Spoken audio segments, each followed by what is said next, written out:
What's up guys, welcome to A Reseller's Life. My name is Chris, thank you so much for joining me. In today's episode I want to talk about selling my eBay store. Now I don't want you guys to panic, I'm not selling my eBay store right this moment, but I am planning on selling it and I'm going to go over exactly why. So if you guys appreciate this type of content, please smash the like button and consider subscribing to my channel because I give you guys 1 to 3 actionable tips in every single video to help you plan your online store. So let's get straight into the meat of this episode.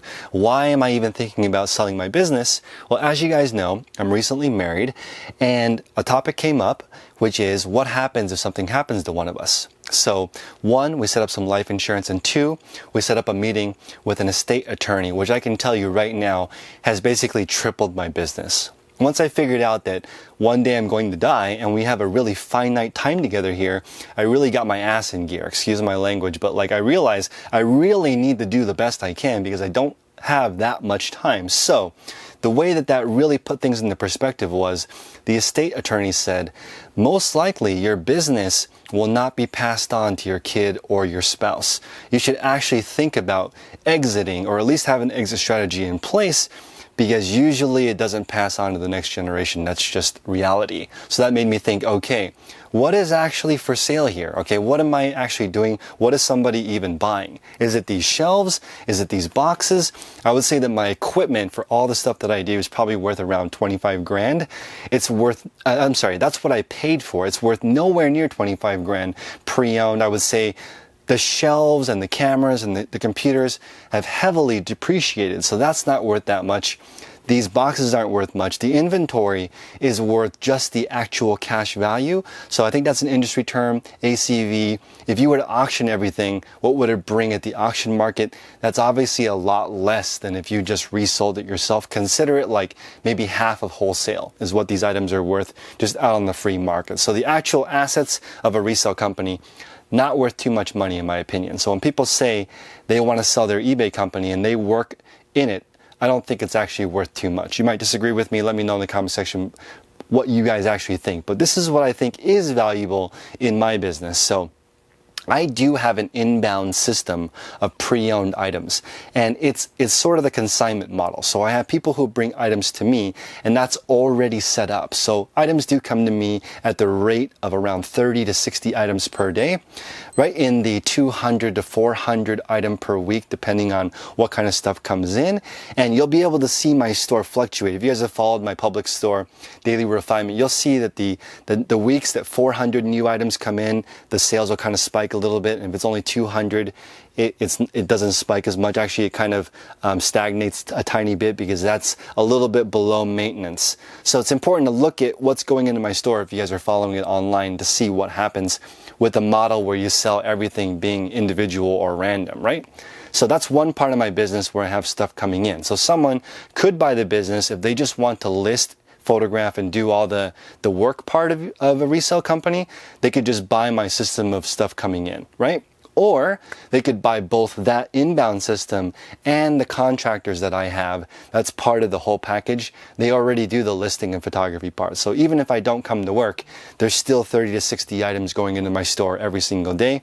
Last Friday was the first time in this location that I didn't do any shipping. So that was kind of interesting to me in a sense that I didn't do any buying, listing, photography, or shipping. It just sort of ran without me. So you can kind of buy a turnkey resale business that's pretty small. I still don't think it's worth that much money at the current level that it's at. I'd say it's maybe worth 50 to 100 grand. That's what my resale company is worth right now, because that's sort of a multiple of the inventory coming in. Plus it would be a little bit complicated to transition it in its current state. For it to be worth more, I'd have to have a more robust inventory tracking system for a larger build, meaning it would have to be easy to scale what I have, and it would be worth a lot more to somebody if they could just step in and just immediately start growing it, right? So that requires different kinds of financials to build something that is sold turnkey like that. So I'm not at that point, but that's actually what I want to build.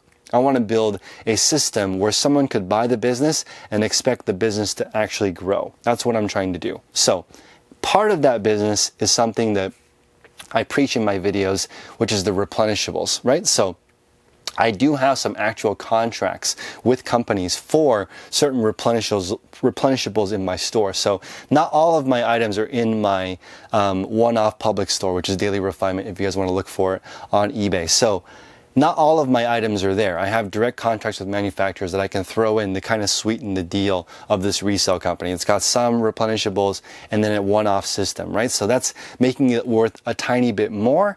And I hope to achieve one day the 10 by 10 by 10 rule, where my company has 10 items, where I have a deal directly with the manufacturer and a contract to be able to sell that item for a certain amount of time. So I have that 10 by 10 by 10 contract and a resale one-off business to throw in the mix as one cute little package that somebody can purchase one day, and hopefully I can exit out of it, convert it into cash, real estate, or stocks or something before I pass, so my kids can have that instead of a business that they don't want. So that's what I think an eBay business is worth. It's worth a multiple of your contracts with suppliers and the key people that you have working for you. That's really what it's worth in my opinion. Now, I want to talk about two more things that happen at the end of your life. So again, please smash the like button, consider subscribing, smash that notification bell because it'll remind you when I release a new video. One is, what's actually on your gravestone? So I know for sure on my gravestone it's not going to say ran an eBay store. The effect I have on the world is actually bigger on my YouTube channel than it is in my online store. I affect way more people online. That's one of the reasons why I do YouTube. It's for sure not for the money. The amount of work that it takes to make these videos is not worth the amount of money that I get. It's a little bit of money, but it's just trading time for money. So the broadcasting business that I have, which is YouTube, plus my consulting business, these are my main trade money for time endeavors. Those will both go away once I'm gone because I won't be able to make videos and I can't do any consulting if I'm 6 feet under, right? That's going to end. But the effect, hopefully, from the previous videos that I made will go out. So hopefully on my gravestone, it'll say something to do with left an impact on the world. I don't know what that is, but I still have time to change what's on there. So I think that's important, guys. I think this talk may sound like it's not going to help your e-commerce business, but I think it's extremely relevant because we only have an average of 70 to 80 years to do something, right? So let's make the best of it. The last part is who is going to actually come to your funeral? I think this is important to think about because for me, I want to have the biggest impact on the people around me, the people I love the most, and who's actually at my funeral. I don't need to be Gary Vee and have 20,000 people at my funeral. I don't really think that doesn't make sense to me because I can't put that much effort into 20,000 relationships. That doesn't make sense. I think for most people, it's just going to be your close friends and your family. So I want to leave a powerful effect with them, do the best I can for them. And the way I look at that is, it's not just the bare minimum. Try to do the most you can for people. That's why I think you should actually give your kids the money before, not as an inheritance, but help them build a life while you're still around. I think that's way more important. I think it's way more honorable to use all your money and the last check that you write at the end of your life bounces for a penny. I don't want to actually hurt whatever person is accepting the check, but I just want to make sure you use the money the best you can before you are gone. And it reminds me of Gary Keller, another person I really look up to. He says that you need to have a plan for the excess money that you earn. I mean, hopefully you're trying to become abundant in your life and you start earning more money than you actually need. So on the side right here, this might be a little bit preachy, but I do think everyone needs to earn more than they actually need so we can all be in a position of abundance. For my parents, when they left, they actually didn't leave anything for my brother and I, and I'm not salty about that. I'm not ungrateful for not getting an inheritance. In fact, I actually feel blessed that I could share the burden that they left with my brother. So my brother and I took care of that situation. No problem. Happy to have my brother. And the way that I look at it is they never had anything extra to give. Okay, so I don't want to be in that position. I want to end my life giving way more than I actually needed. So the way I look at it, one last thought is, we're all just one major health issue from being broke. You really can't overcome getting sick. Okay, unless you have a lot of money. But for example, if my closest friend needed surgery and it was 150 grand, I would love to be able to write a check and just take care of it. But I can't do that right now. So that's sort of where I'm looking at it. For me, I think I've already purchased all of the stuff that I need. So at this point, it's just thinking about leaving an effect on the world and what to do with the excess money that you make beyond just taking care of your family and friends. If everybody made more than they needed and gave it all away, I think we would be in a much different world than we are right now. So hopefully that was insightful, guys. I appreciate you. On the next video, I'm going to be talking about my experience with eBay.